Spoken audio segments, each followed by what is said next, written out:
Desember kok ditatap kira buat kata Udah usah aja tarik kamera. Dia kecil, dekat dari orang kecil. Masalah kiri. Dia seberangnya kan? Iya, seberangnya. Belum ada Bang Adi. Belum. Katanya di kom, kami baru kadang kadang gue dapur ya kan dari itu cari kok iya bisa di kom itu mana? Dia kan modern semua kan?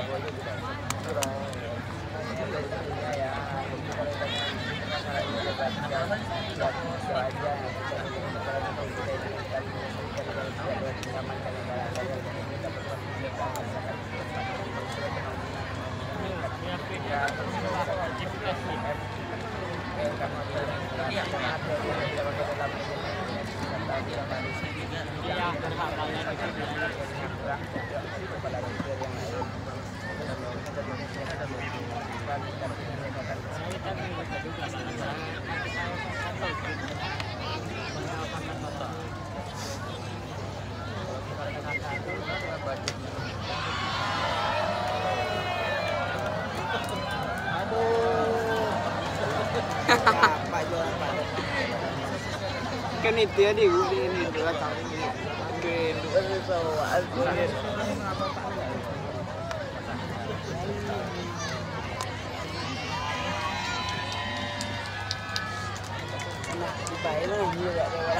tidak bapak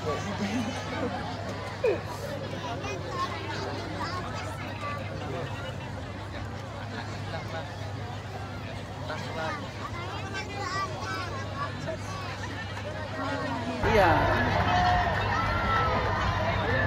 Oh iya. Oke, di depan SMA 1 itu. Iya.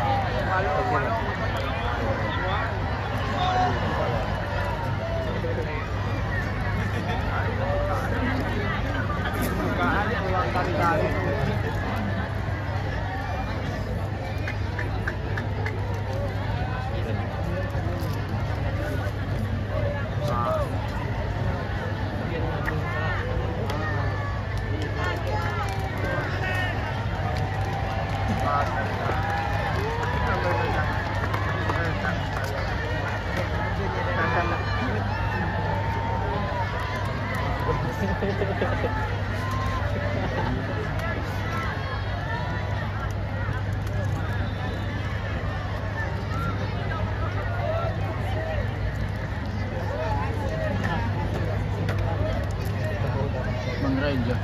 Kenapa ya? Bang Reja ada situ. Iya kan? Nggak ada. Cepat sekolah kita aja nggak ada bisa. Iya jual sekolah kan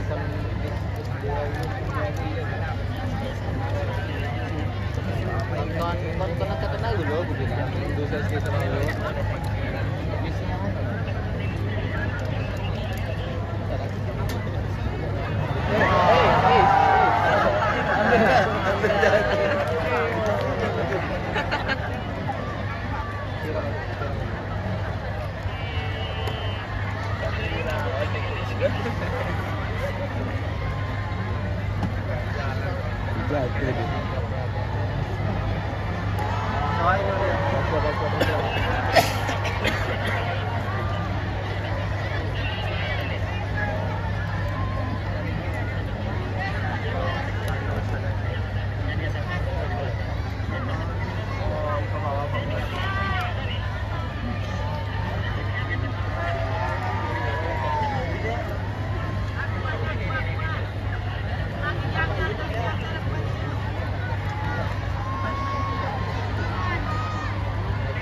Di Boni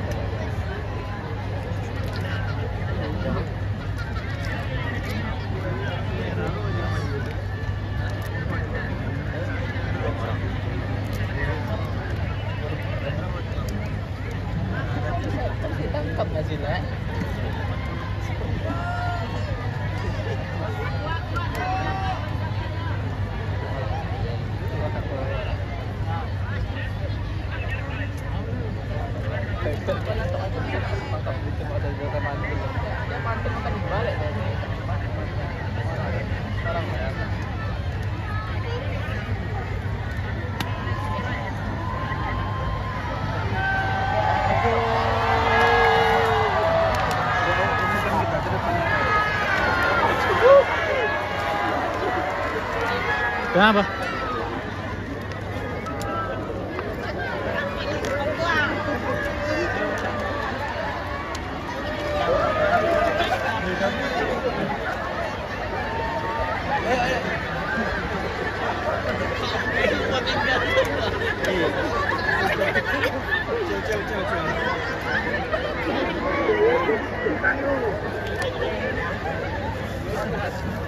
Oh, Tuhan.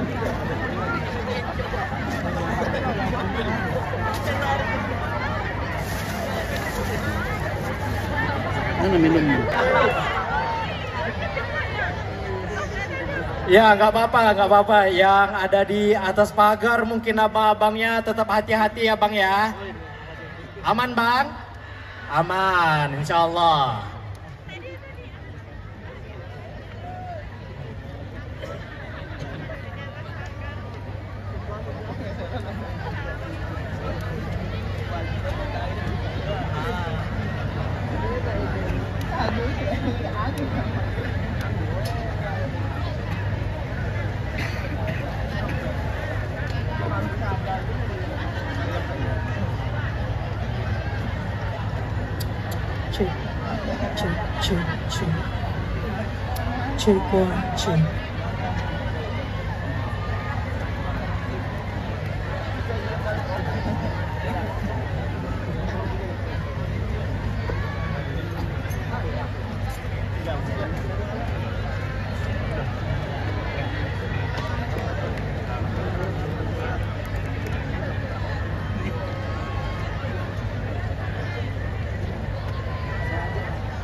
Tarian Maghrib Pengaji adalah tarian inovasi yang mengangkat tema kegiatan mengaji setelah Maghrib yang merupakan tari tradisi keagamaan dan budaya di kalangan masyarakat Muslim di Kota Pekanbaru. Tarian ini menggambarkan semangat kebersamaan para remaja dalam menuntut ilmu agama serta memperdalam pemahaman agama. Bukan hanya obor penyuluh jalan dari setiap huruf yang dilafalkan, tapi penerang jalan kehidupan yang kekal. Ketika alif, ba, ta, kami bermain dengan segenap cinta, hingga alif, lam, mim, dirimu yang sepenuhnya cinta. Berlarilah dengan langkah satria, bersyairlah hingga mendengar ke seluruh kota. Mengajilah hingga panji-panji itu berkibar, dan berjanjilah agar tuah kota kita tetap bersinar.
harapan kehidupan yang kekal. Ketika alih pada kami bermain di segenap cinta, hingga pelit lamin darimu yang sepenuh cinta. Berlarilah dengan satria, bersairlah hingga terdengar ke seluruh kota. Mengajilah hingga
panji-panji itu berkibar dan berjanjilah, berjanjilah, berjanjilah agar buah kota kita ini tetap bersinar.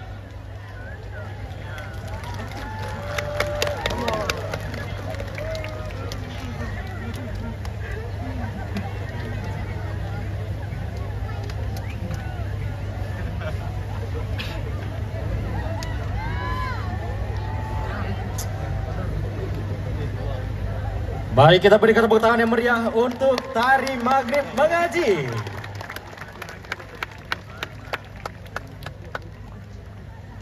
Minum kopi aromanya pekat, pakai es pelepas dahaga. Yang jawab salam dengan semangat, insya Allah masuk surga. Assalamualaikum warahmatullahi wabarakatuh. Waalaikumsalam warahmatullahi wabarakatuh. Alhamdulillah, dengan jawaban salam tadi lumayan menggetarkan ini Pak. Mohon izin sampai gemetaran saya, luar biasa. Sepertinya semuanya sudah tidak sabar ya. Oke, kita buka dulu ya. Alhamdulillahillazi anzalasakinata fi qulubil mu'minin liyazdadu imanan ma'a imanihim. Asyhadu an la ilaha illallah wahdahu la syarikalah wa asyhadu anna Muhammadan abduhu wa rasuluhu la nabiyya ba'da amma ba'du. Yang terhormat, sama-sama kami muliakan Ibu Ketua Tim Penggerak PKK Provinsi Riau, Ibu Hajah Heni Sasmita Wahid. Terima kasih Ibu. Kemudian yang kami hormati unsur Forkopimda Provinsi Riau atau yang mewakili beserta istri. Kemudian yang kami hormati Wali Kota Pekanbaru Bapak Haji Agung Nugroho SMM beserta Ketua Tim Penggerak PKK Kota Pekanbaru Ibu Hajah Sulastri Agung Nugroho SOS MH. Kita berikan tepuk tangan yang meriah untuk Bapak Wali Kota beserta istri. Kemudian juga sama-sama kita muliakan, kita hormati Wakil Wali Kota Pekanbaru Bapak Haji Markarius Anwar SMR beserta Ketua 1 Tim Penggerak PKK Kota Pekanbaru Ibu Dr. Hajah Sari Rahmawati Markarius SPOG. Kita berikan tepuk tangan juga untuk Bapak Wakil Wali Kota dan istri. Kemudian yang kami hormati unsur Forkopimda Kota Pekanbaru atau yang mewakili beserta istri. Yang sama-sama kita hormati dan kita muliakan penceramah kita pada malam hari ini, Al-Mukarram Al-Ustadz Hanan Ataki LC. Kita berikan tepuk tangan yang meriah. Luar biasa, terima kasih Ustadz telah hadir bersama dengan kita malam hari ini. Yang kami hormati PJ Sekda Kota Pekanbaru, Bapak Dr. Terapan Haji Zulhelmi Arifin SSTP MSI, serta istri Ibu Mega Indah Zulhelmi. Kemudian yang sama-sama kami hormati para asisten, staf ahli, Kepala OPD, Kepala Bagian, Camat, Lurah se-Kota Pekanbaru. Yang kami hormati para pimpinan instansi vertikal Kota Pekanbaru.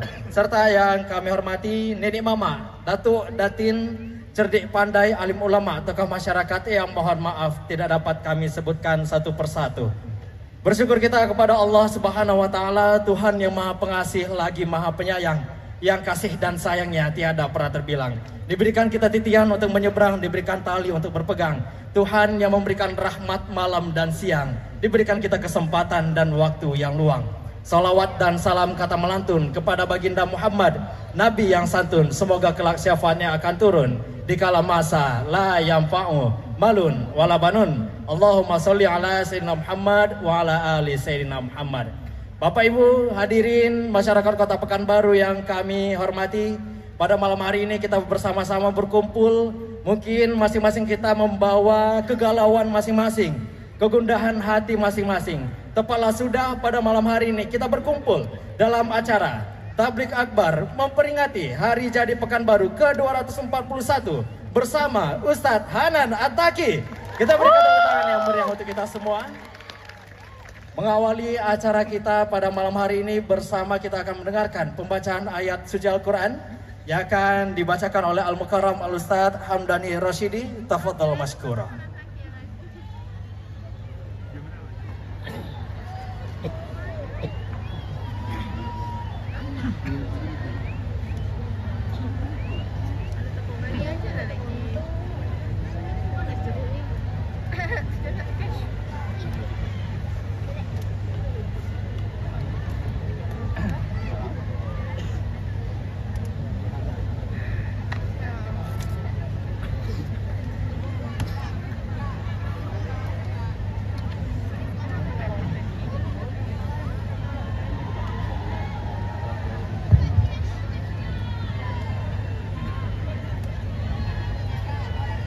Assalamualaikum warahmatullahi wabarakatuh.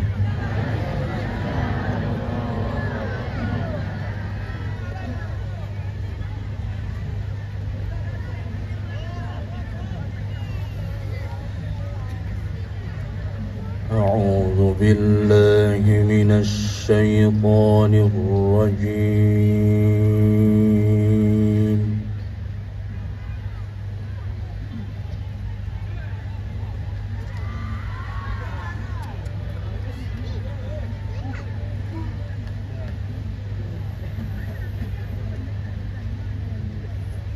Bismillahirrahmanirrahim.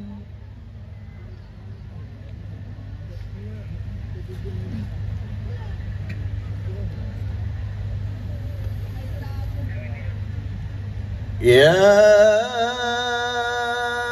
ayyuhalladzina amanu taqullaha haqqa tuqatih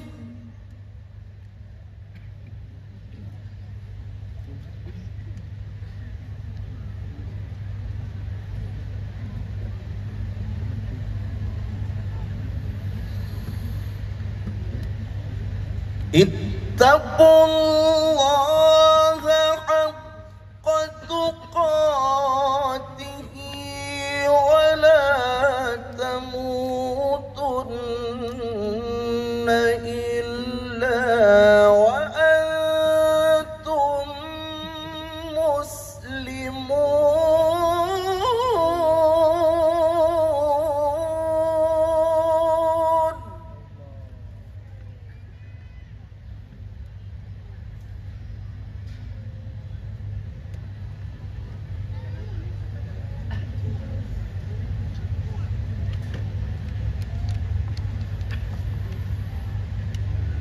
واعتصموا بحبل الله جميعا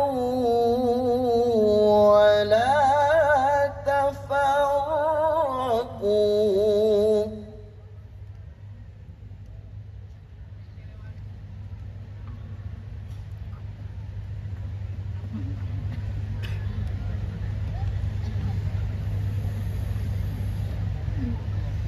واذكروا نعمة الله عليكم إذ كنتم أعداء فألف بين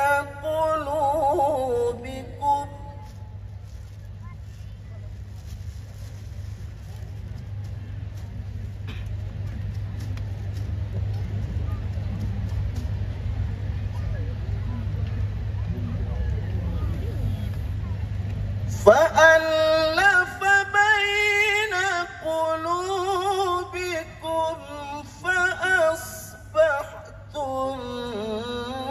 بنعمته إخوانا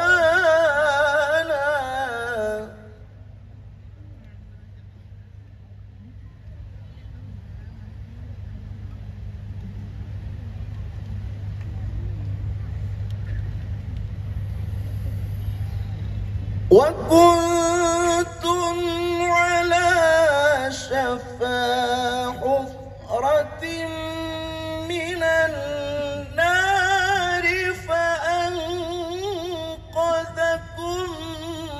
منها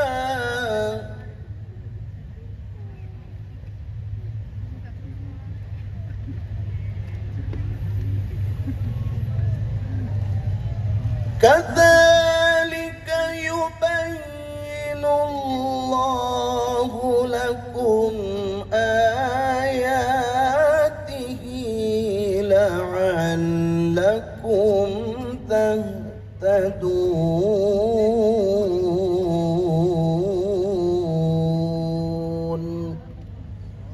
Sadaqallahul azim. Assalamualaikum warahmatullahi wabarakatuh. Belajar sabar sampai terharu. Aman. Bibir tersenyum tandanya patuh. Aman. Apa kabar Pekanbaru? Assalamualaikum warahmatullahi wabarakatuh. Waalaikumsalam warahmatullahi wabarakatuh. Masya Allah, saya Buni Asfian. Mohon izin buat semuanya yang kami hormati, Gurunda, Ustadz dan Ataki. Saya muridnya beliau ya, jadi harus suntangan ya. Yang kami hormati Bapak Wali Kota Pekanbaru, Pak Agung ya.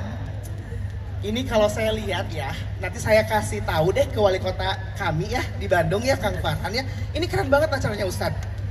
Kota kita harus bikin juga, terinspirasi kita, luar biasa, keren banget Pekanbaru ya. Pak ada kerjaan nggak di sini?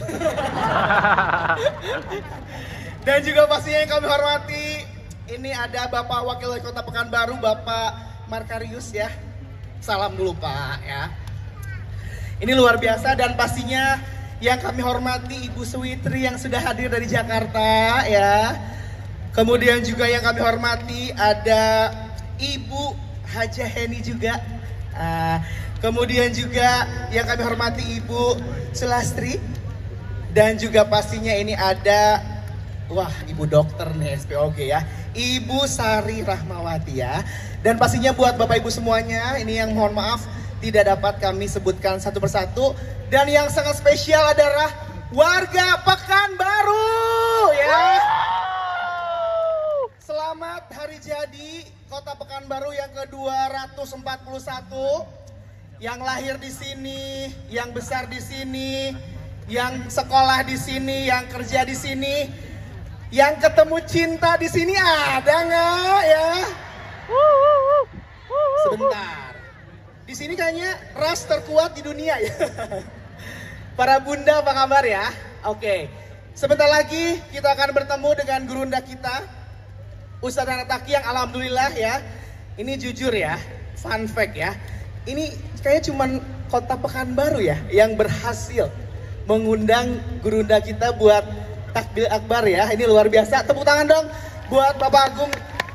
Ini rahasianya apa Pak bisa ngundang Ustadz Hanafa? Doa tahajud, Masya Allah ya. Udah pada gak sabar untuk menyimak tausiah kita dari gurunda kita Ustadz Anataki? Ya. Coba semangatnya. Kalau saya bilang Pekanbaru, jawabannya apa? Aman dan maju ya. Siap ya, siap ya.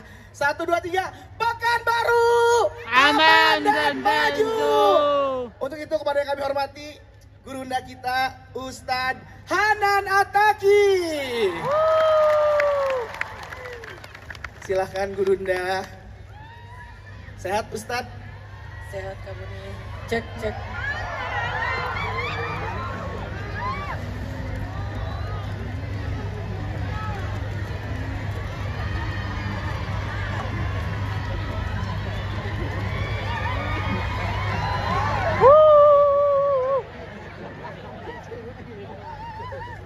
Dalam rangka ulang tahun Kota Pekanbaru yang ke-241, saya pengen ngasih hadiah pantun.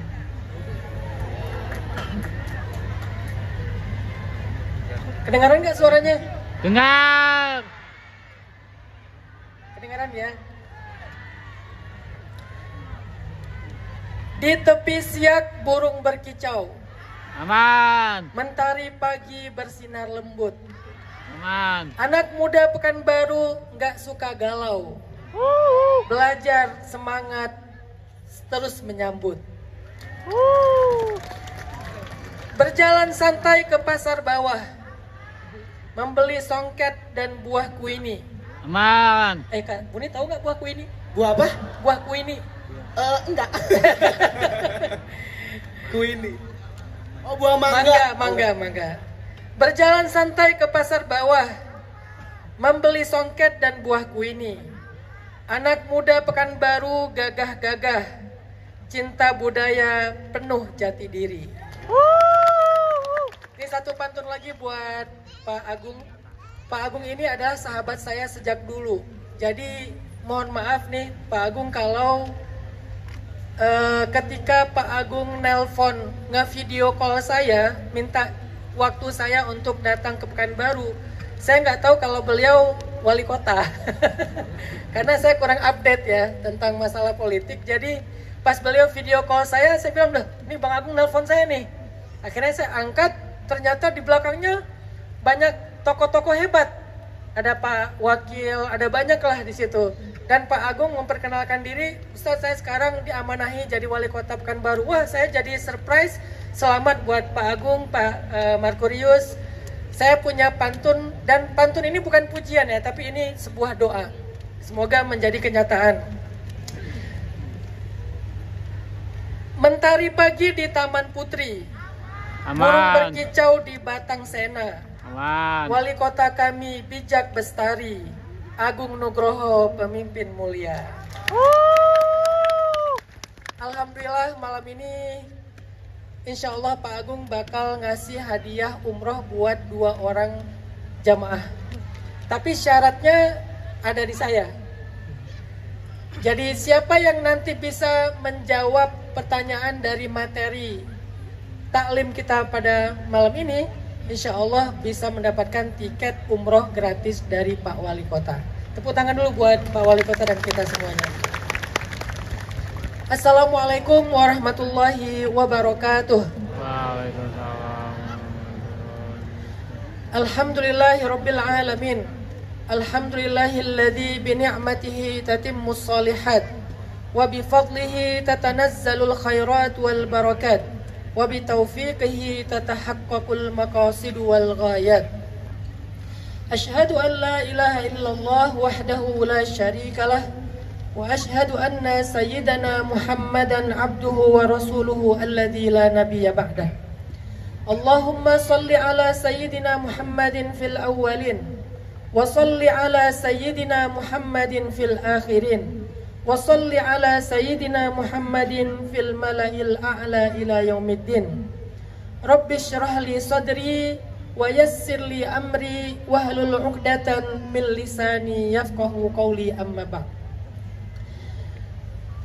Yang saya hormati dan saya muliakan para tokoh-tokoh masyarakat, mohon maaf tidak saya sebutkan satu persatu. Para alim ulama, anak-anak muda, jomblo-jomblo fisabilillah. Amin. Terima kasih ya udah datang di halaman Masjid Raya An-Nur ya. Masya Allah, ini kayaknya lebih 30.000 orang nih. Tepuk tangan buat kita semuanya. Saya punya sejarah di Pekanbaru Pak Agung, khususnya Masjid An-Nur. Saya sering menyampaikan ini. Dulu ketika saya umur 12 tahun, belum sampai 12 tahun ding, tahun 94, di Masjid An-Nur ini diadakan musabaqah tilawatul Quran tingkat nasional dulu. Dan saya mewakili dari Provinsi Aceh ikut musabaqah Qori tingkat anak-anak. Dan alhamdulillah juara 1. Sehingga An-Nur ini ada sejarah buat saya. Kemudian gara-gara saya menang musabaqah tahun itu, ternyata ada satu warga Riau yang kemudian datang ke Aceh untuk kenalan dengan saya. Laki-laki, abang-abang gitu ya dari Riau, dia terkesima dengan bacaan Al-Quran saya waktu tampil di final, sehingga dia cari berita di mana saya tinggal, dia datang ke Aceh, dan qadarullah akhirnya dia menjadi kakak ipar saya. Jadi saya punya keluarga di Riau, lebih tepatnya itu ada di Perawang. Ya, di Perawang. Beliau datang ke Aceh, tadinya bukan mau menikahi kakak saya yang perempuan, tapi ingin bertemu dengan saya karena dia bilang saya terharu mendengar bacaan anak atau adik ketika tampil di Pekanbaru. Akhirnya dia datang ke Aceh, ketemu dengan kakak saya, dan alhamdulillah ketemu dengan jodohnya. Sehingga kedatangan saya ke Pekanbaru adalah bukan sekedar tamu, tapi bagi saya Pekanbaru adalah rumah kedua saya selain Bandung. Alhamdulillah semangat terus anak-anak muda Pekanbaru khususnya dan Provinsi Riau pada umumnya, karena di kota-kota lain itu biasanya hari jadi kota itu biasanya diisi dengan konser, dengan acara-acara hiburan. Nggak apa-apa sebetulnya, tapi Pekanbaru memberikan sebuah inspirasi baru nih. Bukan cuma konser, saya nggak ngejudge karena dakwah saya tuh nggak suka ngejudge. Oke, di tempat yang lain mungkin hiburan, konser, pasar malam, dan seterusnya. Tapi khusus di Pekanbaru, Pak Agung menginisiasi acara peringatan Hari Jadi Kota Pekanbaru. Walaupun acaranya tabligh akbar, tapi insya Allah lebih ramai daripada konser. Dan malam ini anak-anak muda Pekanbaru membuktikannya.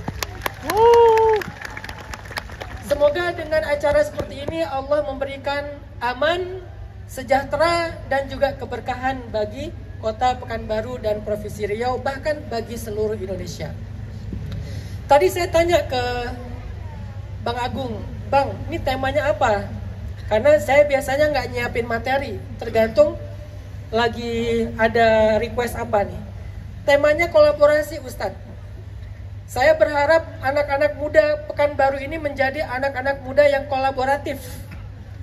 Sehingga dengan tema ini saya pengen mengajak anak muda Pekanbaru mentafakuri tentang kolaborasi alam semesta.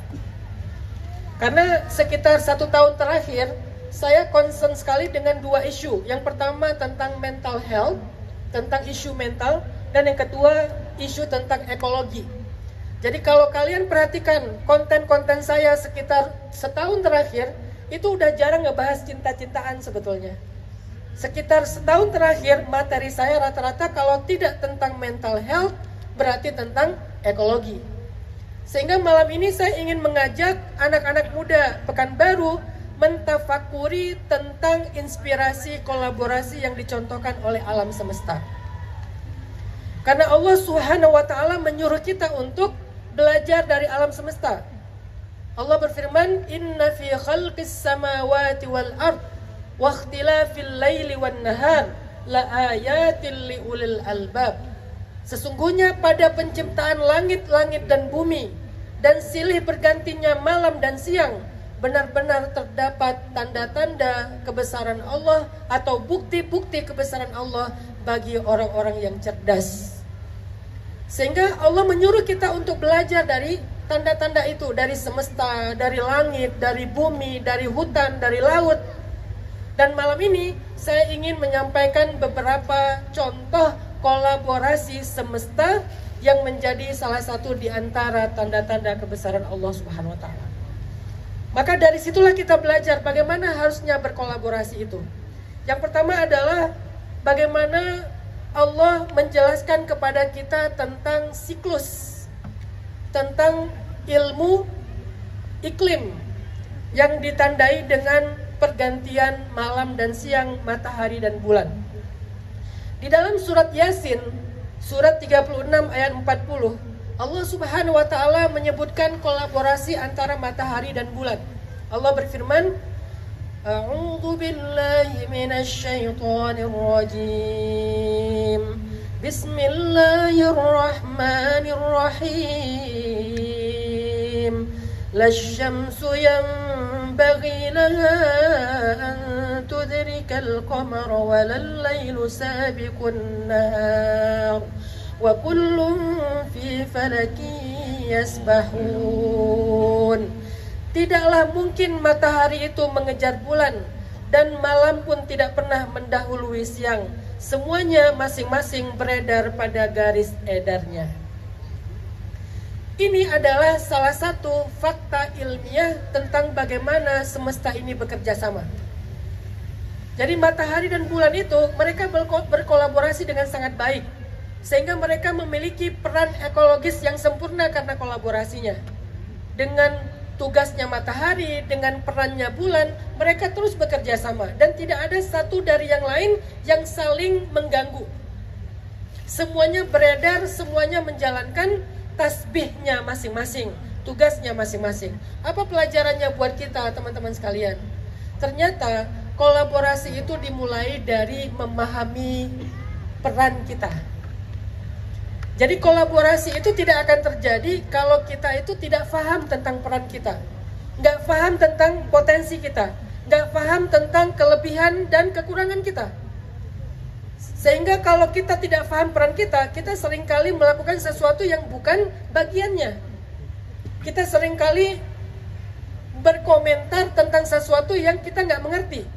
Kita seringkali mengkritik ataupun mungkin bahkan menjatuhkan seseorang tentang hal-hal yang bahkan kita nggak mengerti tentangnya. Makanya tidak akan terjadi sebuah kolaborasi yang baik sebelum kita memahami peran dan potensi diri kita masing-masing. Laki-laki, perempuan, suami, istri, pemerintah, rakyat, anak muda, orang tua, semuanya punya peran dalam masyarakat dan peradaban. Sehingga kalau kita paham peran kita, kita fokus menjadi yang terbaik dalam peran itu, insya Allah kolaborasi itu akan berjalan dengan baik. Saya kasih sebuah contoh, Kak Buni.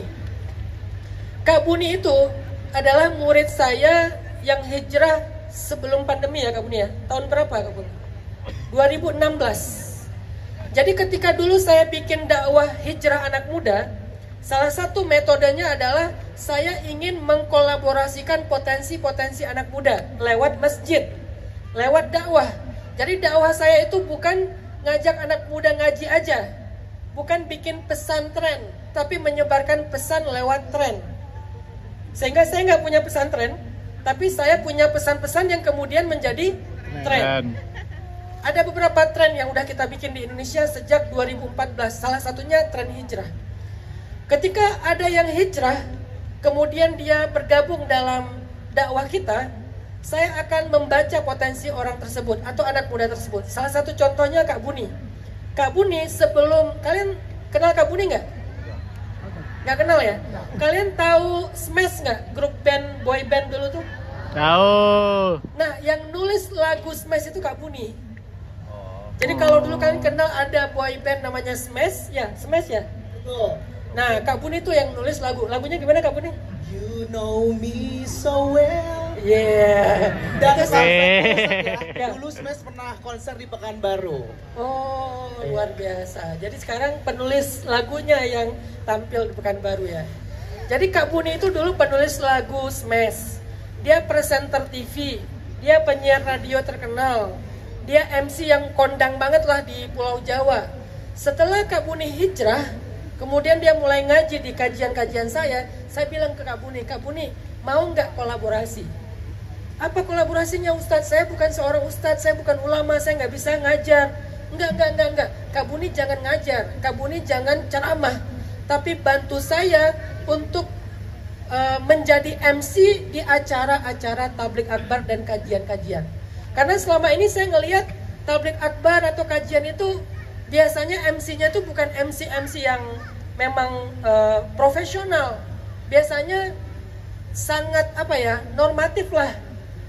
Ketika dia membaca rundown-nya normatif banget, protokoler banget. Tapi dengan sentuhan-sentuhan MC yang entertain, saya berharap event-event tabligh akbar itu lebih rame, lebih hype daripada event-event hiburan.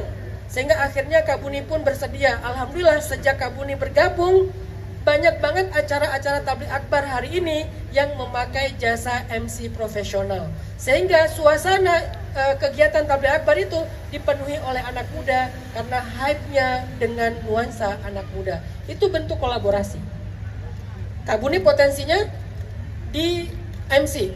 Nanti ada lagi anak hijrah yang dia tuh kelebihannya adalah sebagai EO, event organizer. Dia udah biasa bikin-bikin event bersama dengan brand-brand rokok, brand-brand terkenal gitu ya.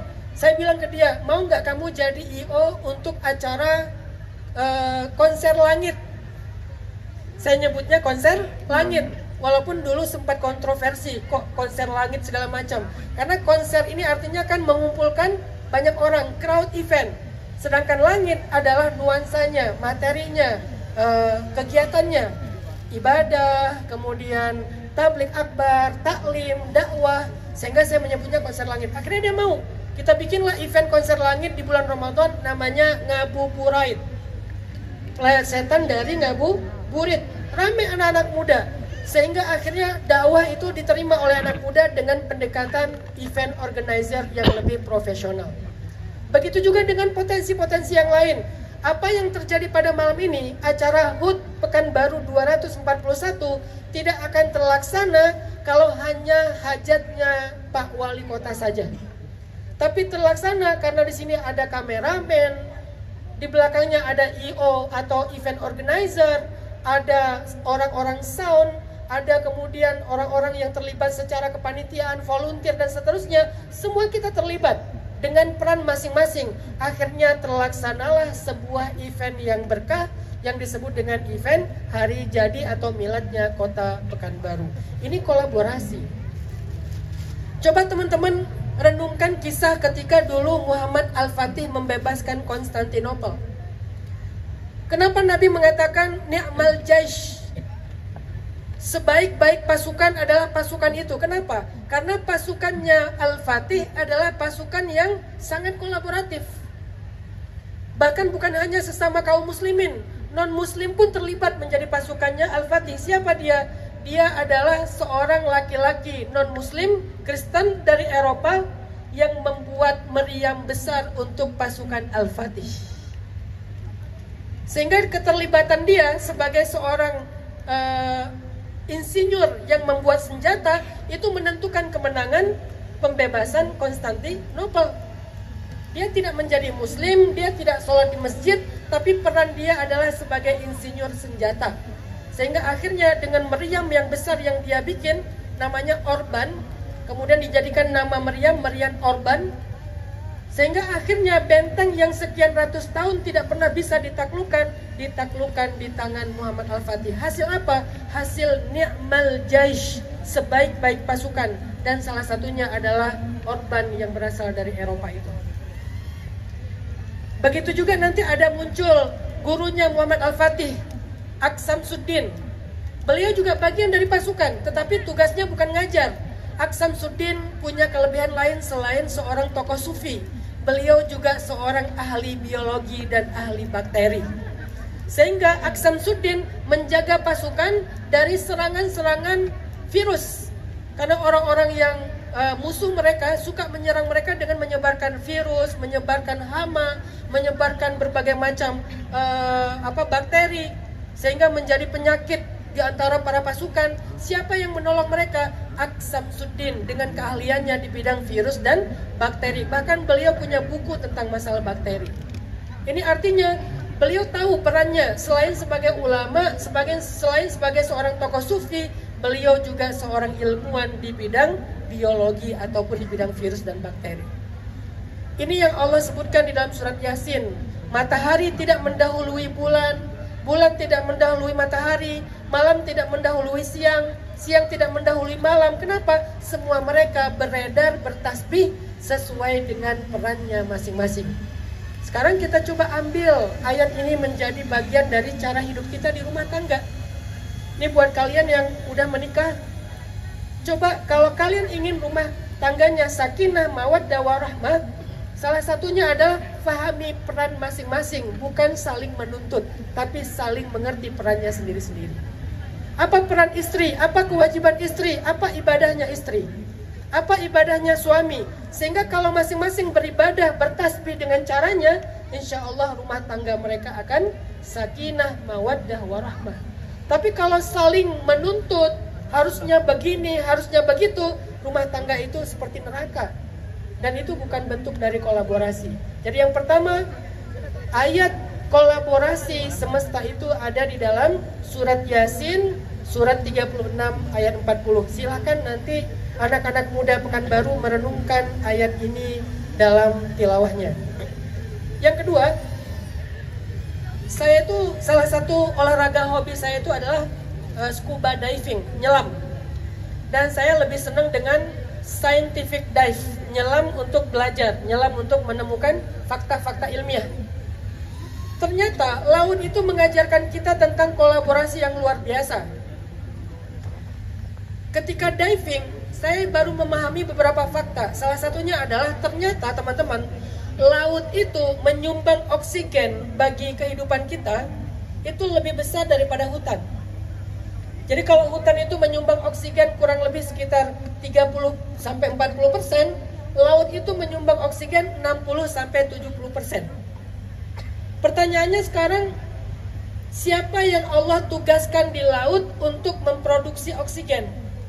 Ternyata di laut itu ada satu makhluk mikroorganisme, makhluk kecil banget, yang gak kelihatan dengan mata kita, tapi dia ada, yang Allah tugaskan dengan sebuah tugas yang sangat penting, yaitu memproduksi oksigen.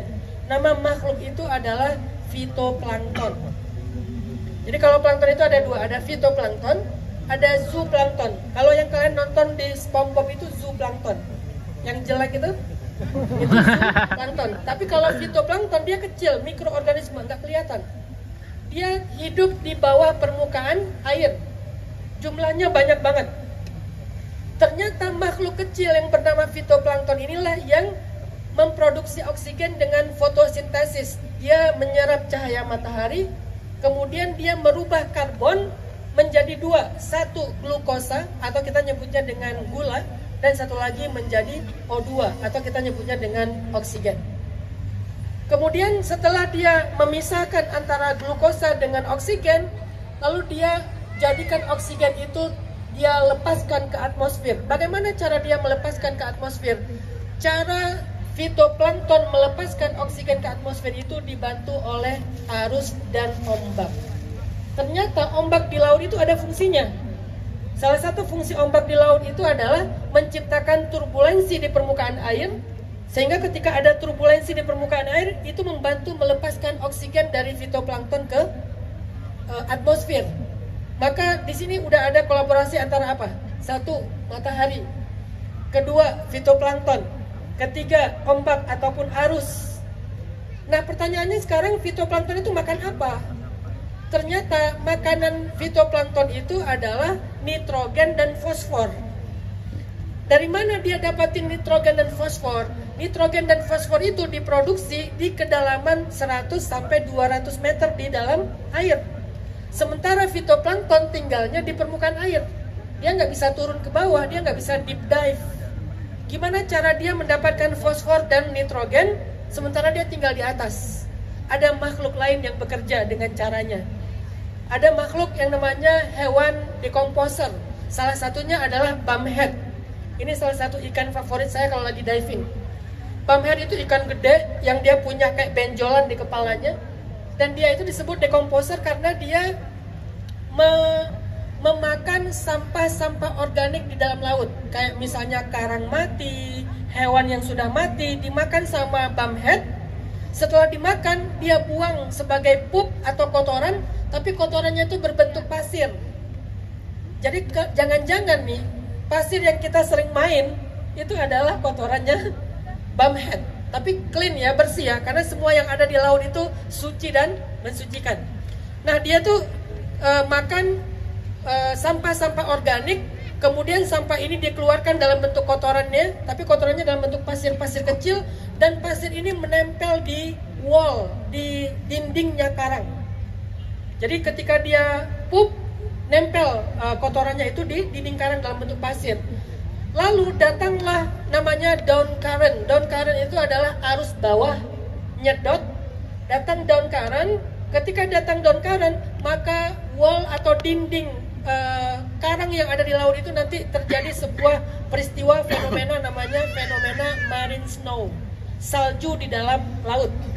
Dan sebagai diver, saya sering banget menyaksikan fenomena salju tuh. Lagi kayak hujan salju tapi di dalam laut, namanya marine snow atau ocean snow. Kenapa terjadi marine snow? Karena disedot sama down current, sama arus bawah. Apa yang disedot tadi? Sampah-sampah dari kotorannya bumhead disedot ke bawah. Di bawah udah ditunggu sama satu lagi mikroorganisme namanya cyanobacteria. Bahkan cyanobacteria ini adalah makhluk pertama yang ada di muka bumi sebelum manusia. Dia yang merubah O atom menjadi O molekul yang kita sebut dengan O2 atau oksigen. Tadinya kan di bumi nggak ada oksigen kan, adanya O atom. Jadi oksigennya tuh oksigen racun. Maka cyanobacteria inilah yang merubah oksigen racun O atom ini menjadi O molekul atau O2 yang kita hirup sekarang. Nah, cyanobacteria di kedalaman 200 meter memakan sampah-sampah organik yang tadi hasil marine snow, lalu dia rubah menjadi fosfor dan nitrogen. Setelah dia keluarkan dalam bentuk fosfor dan nitrogen, muncul lagi arus atas. Jadi Allah itu sebaik-baik perencana, sebaik-baik yang memelihara. Muncul arus atas, kemudian nitrogen dan fosfor ini dihembuskan ke atas, dan di atas itu ditunggu sama fitoplankton. Saat itulah fitoplankton makan siang. Dan saya ketika dive menyaksikan peristiwa ini. Muncul daun current. Biasanya ciri-ciri ada arus itu ikan yang tadinya berenangnya acak tiba-tiba baris. Kalau ikan udah baris berarti ada arus. Kalau barisnya menghadap ke sana berarti arusnya dari sana. Kalau barisnya menghadap ke atas berarti arusnya ke bawah. Jadi kita kalau ngelihat ikan udah berperilaku baris, kita langsung cari tempat yang safe untuk diam supaya nggak kesedot sama arus. Karena kalau kesedot kedalaman 100-200 meter udah innalillah. Kita saksikan tuh peristiwa marine snow, kemudian daun current, kemudian nanti ada up current, kemudian nanti ada manta ray muncul untuk makan siang, termasuk hewan-hewan yang kita nggak kelihatan, yaitu seperti fitoplankton. Apa yang ingin saya sampaikan di sini? Ternyata semesta ini berjalan dalam kolaborasi yang sempurna. Jadi kita bisa menghirup udara yang segar, kita bisa mendapatkan air yang sehat, kita bisa hidup di muka bumi ini hasil kolaborasi semesta, langit dan bumi, matahari dan bulan, hutan dan laut secara sempurna. Tidak ada satupun dari mereka yang merusak kolaborasi itu atau yang mengambil peran yang lain, semuanya menjalankan tasbihnya sendiri-sendiri. Sehingga dari mereka lah kita belajar, teman-teman. Dari alam itulah kita belajar, dari laut itulah kita belajar, dari gunung itulah kita belajar. Kalau di laut tadi ada fitoplankton, bumhead dan seterusnya. Kalau di gunung salah satu kolaborasi yang sangat luar biasa itu adalah kolaborasi lebah. Dan itu Allah sebutkan di dalam Al-Quran, surat lebah atau surat An-Nahl, surat 16 ayat 68 dan ayat 69. Saya bacakan ayatnya. Wa auha rabbuka ilan nahli anittakhidhi minal jibali buyuta wa minasy syajari wa mimma ya'rishun thumma kuli min kulli thamarat fasluki subula rabbik dalula yakhruju min butuniha syarabun mukhtalifun alwanuhu fihi shifaa'un linnas inna fi dzalika laayatin liqaumin yatafakkarun. Artinya, dan Tuhanmu telah mengilhamkan kepada lebah, buatlah sarang di gunung-gunung, di pohon-pohon kayu, dan di tempat-tempat yang dibikin oleh manusia. Kemudian makanlah dari segala macam buah-buahan, lalu tempuhlah jalan Tuhanmu yang telah dimudahkan bagimu. Dari perut lebah itu keluar minuman madu yang bermacam-macam warnanya. Di dalamnya terdapat obat yang menyembuhkan bagi manusia. Sungguh pada yang demikian itu benar-benar terdapat tanda-tanda kebesaran Allah bagi orang-orang yang berfikir. Coba kita renungkan ayat ini tentang peran lebah. Lebah itu ada 3 jenis. Ada lebah ratu, ada lebah jantan atau dikenal dengan lebah drone, dan ada lebah pekerja atau workers. Jadi ini kayak mungkin buruhnya lebah lah gitu. Jadi ada segmen pekerja, ada segmen jantan, ada ratunya. Dan semua mereka bekerja atau melakukan perannya masing-masing. Tugas ratu itu adalah melahirkan sebanyak mungkin telur-telur lebah. Sedangkan tugas jantannya menikahi ratunya. Jadi satu ratu bisa punya sekian ribu jantan. Tapi ini jangan ditiru ya. Ini hanya cerita lebah, bukan inspirasi lebah gitu. Kayaknya enaknya jadi lebah. Enggak. Walaupun dia punya ribuan jantan drone, yang bisa menikahi ratu itu cuma satu. Nah, yang menikahi ratu biasanya menikahnya pagi, sorenya mati. Karena tugas dia tuh cuman menikahi ratu, kawin dengan ratunya, kemudian mati. Dan dia nggak apa-apa dengan takdir itu. Jadi setiap lebah drone yang sudah menikahi ratu mati, sehingga muncullah anak-anak lebah yang banyak. Sedangkan lebah pekerja tugasnya itu adalah mulai dari membuat sarang, kemudian mencari serbuk sari, mencari bunga, serbuk sari dan nektar ya. Ada dua yang dia dapatkan, serbuk sari dan nektar. Kemudian dia pulang untuk membuat madu sebagai makanan yang baik bagi manusia dan sekaligus menjadi obat. Nah, pertanyaannya sekarang, bagaimana cara mereka bekerja? Bagaimana cara lebah itu tahu di mana sumber serbuk sari dan nektar yang baik? Jadi lebah pekerja itu terbang mencari sumber-sumber makanan di pegunungan, kayak bahasa surat Al-Quran tadi. Nah, ketika mereka sudah menemukan beberapa sumber makanan, mereka pulang, sampai di rumah mereka kasih tahu kepada lebah-lebah muda di mana sumber makanan mereka. Bagaimana cara mereka berkomunikasi? Lebah itu tidak berkomunikasi dengan verbal seperti kita.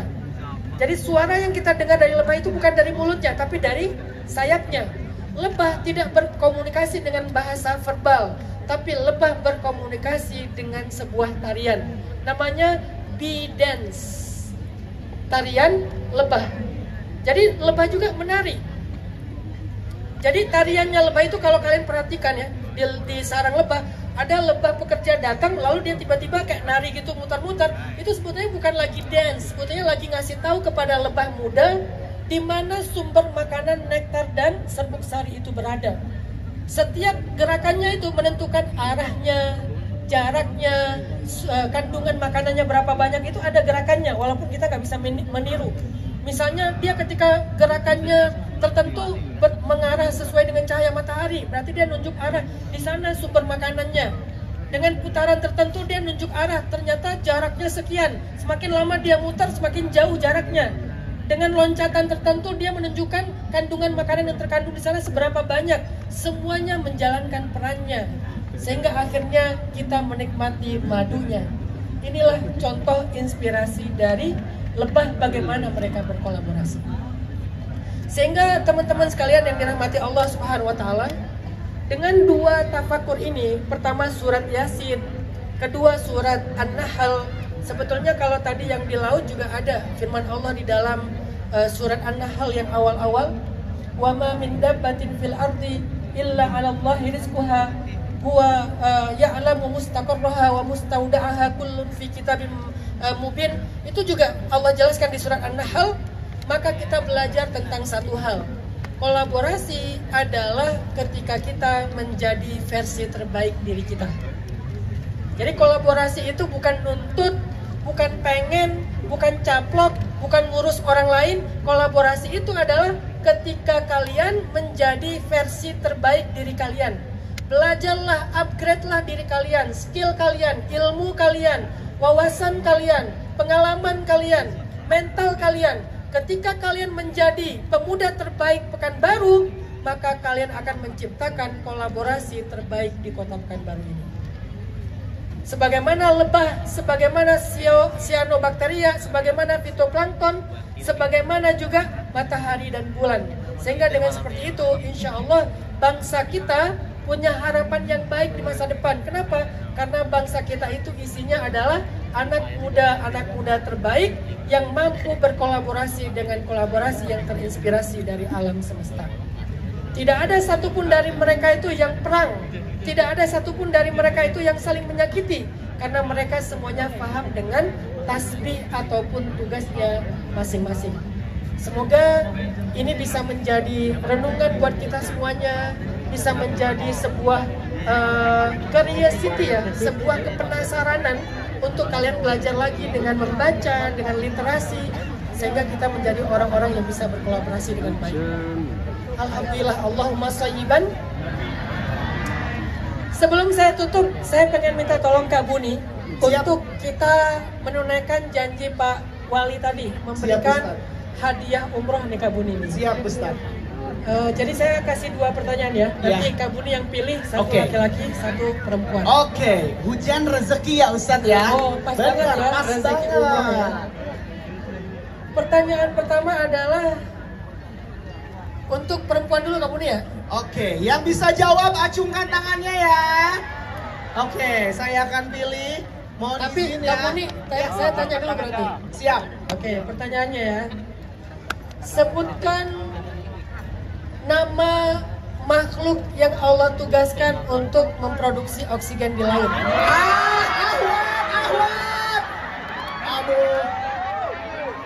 Oke. Kamu nih yang nunjuk. Ya. Bebas, terserah kamu nih. Ya. Kakak, sini. Namanya siapa? Nama kakak.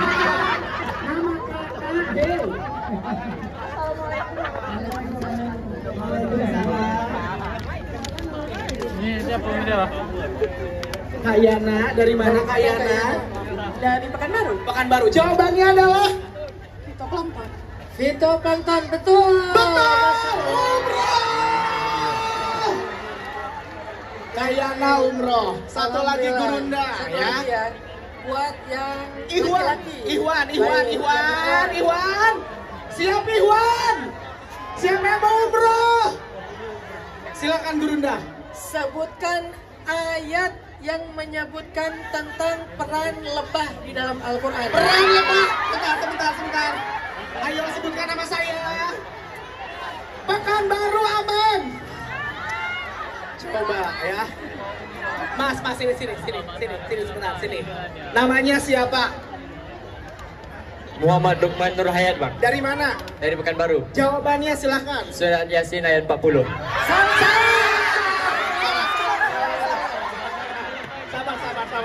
Cek. Mas saya mas. Sebentar. Sabar. Mas saya mas. Kamu nih karena jawabannya salah, kita ganti pertanyaan. Ganti pertanyaan ya. Sebentar. Atau mungkin dari Pak Wali ada pertanyaan. Pak Wali ada pertanyaan? Kita minta yang di tengah lah, yang nomor di tengah. Besar pertanyaannya, Bang. Oke, pertanyaannya, sebutkan nama fenomena Yang tengah. Arus di laut ketika menyerap sampah organik. Nama fenomenanya apa? Di dinding laut, apa fenomenanya? Yang tengah, belakang lah. Ya, silakan. Mana yang tengah? Maju ke depan, yang ditunjuk. Ya, yang kami tunjuk malam hari ini untuk laki-laki yang ulang tahunnya pada tanggal 23 Juli. Mana? Ada tak? Juni ya? Juni, 23 Juni. 23 Juni. Ada tak? Kalau ada ke depan.